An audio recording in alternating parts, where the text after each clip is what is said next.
17-year-old Maya sat at her messy desk, earbuds in, Beethoven playing softly.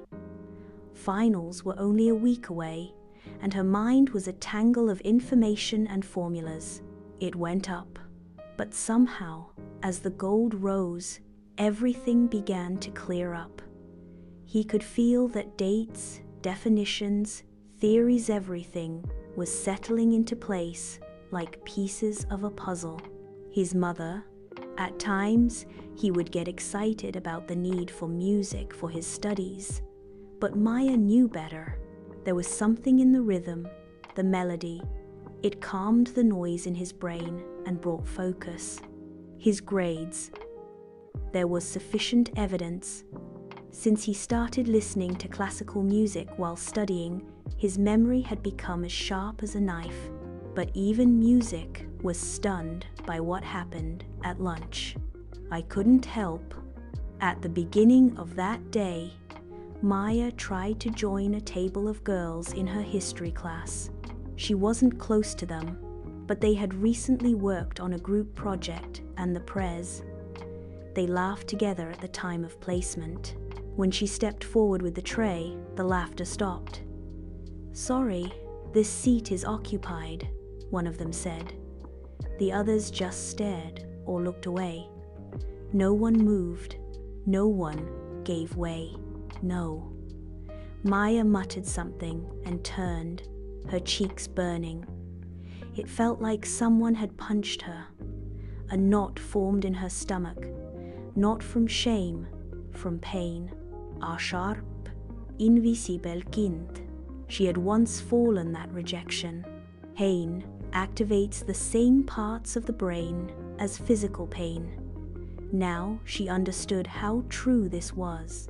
Returning to her usual corner table, Maya watched the group from a distance. They were laughing again, but this was practiced. It had happened. He tried to concentrate on his sandwich, but his mind wouldn't stop replaying the moment. Later that night, he told himself not to worry, but the memory didn't fade. That single, the painful moment occupied more mental space than all the good moments of that day. His A on the English paper, his art teacher's praise, the jokes he shared with his brother in the morning. Nothing was stuck, but the rejection did it. Still, he didn't want to define it himself. The next day in psychology class, Mr. Thomas showed a video of the famous Asch conformity experiment. Maya saw that the people in the footage were clearly giving the wrong answer, because everyone else had answered. Her classmates nervously laughed. "We often stick with the group," Mr.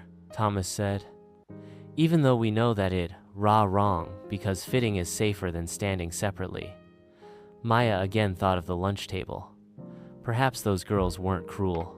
Perhaps they were just following along, caught in the gravity of groupthink. It was. That evening, he opened his laptop and created a new playlist. Mozart, Bach, a little Chopin. As the music began to play, he started studying. The sting of rejection, still dull but distant. He smiled softly to himself. The pain was part of remembering, but so was the liking. And he chose to remember the music, the grades, the strength it took to walk away.